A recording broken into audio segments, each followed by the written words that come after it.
এটা শুধু একটা বিমানবন্দর নয়, এটা তুরস্কের স্ট্র্যাটেজিক শক্তির প্রতীক, যেখানে প্রতিদিন হাজার হাজার মানুষ শুধু গন্তব্যে পৌঁছায় না, তারা পৌঁছায় এক নতুন অভিজ্ঞতার জগতে। এখানে প্রযুক্তি, বিলাসিতা এবং পরিকল্পনা একসাথে মিশে গেছে।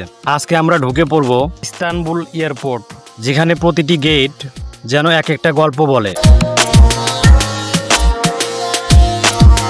ইস্তানবুল এয়ারপোর্ট বিশ্বের সবচেয়ে বড় এবং ব্যস্ততম বিমানবন্দরগুলোর একটি। প্রতিদিন 2 লক্ষের বেশি যাত্রী এখানে যাতায়াত করে। এটা শুধু তুরস্কের নয়, পুরো ইউরোপ, এশিয়া এবং মধ্যপ্রাচ্যের জন্য একটি হাব। এখান থেকে 350টিরও বেশি গন্তব্যে ফ্লাইট যায়, যা একে করে তোলে বিশ্বের অন্যতম কানেক্টিভিটি চ্যাম্পিয়ন।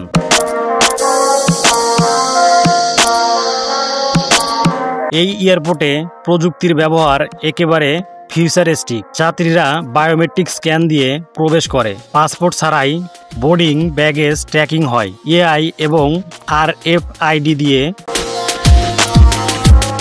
এখানে আছে বিশ্বের সবচেয়ে আধুনিক কন্ট্রোল টাওয়ার, যা রিয়েল টাইম ট্রাফিক ম্যানেজ করে।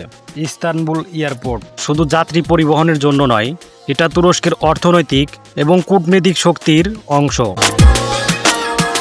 এখানে আছে বিশাল কার্গো টার্মিনাল, যা ইউরোপ এশিয়া ট্রেডের জন্য গুরুত্বপূর্ণ। টার্কিশ এয়ারলাইন্স এখান থেকেই তাদের গ্লোবাল অপারেশন চালায়। এটা এক ধরনের সফট পাওয়ার, যার মাধ্যমে তুরস্ক নিজের অবস্থান শক্ত করছে।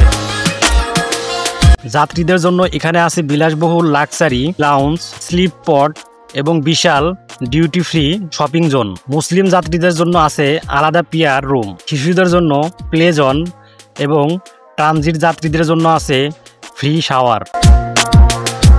এটা শুধু যাত্রা নয়, এটা একটা অভিজ্ঞতা। ইস্তানবুল এয়ারপোর্ট এখন গ্লোবাল ডিপ্লোম্যাসির অংশ। UN, ন্যাটো এবং G20 সম্মেলনের জন্য প্রতিনিধিরা এখানে ল্যান্ড করে। এটা শুধু একটি বিমানবন্দর নয়, এটা তুরস্কের ইন্টারন্যাশনাল আইডেন্টিটি। এর ডিজাইন একেবারে অনন্য। টার্মিনালের ছাদে আছে ট্রেডিশনাল টার্কিশ প্যাটার্ন, আছে লোকাল আর্ট ইনস্টলেশন, যা যাত্রীদের দেয় এক সাংস্কৃতিক অভিজ্ঞতা। রাতে পুরো এয়ারপোর্ট আলোকিত হয় LED লাইটিংয়ে, যা এক সিনেমেটিক দৃশ্য তৈরি করে।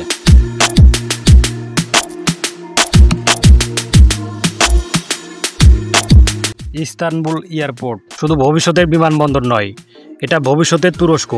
যদি আপনি এই অভিজ্ঞতা পছন্দ করেন, তাহলে ভিডিওটা শেয়ার করুন, সাবস্ক্রাইব করুন এবং কমেন্টে লিখুন আপনার প্রিয় এয়ারপোর্ট কোনটা। এটাই ছিল 20 TV HDর পক্ষ থেকে এক সিনেমেটিক জার্নি।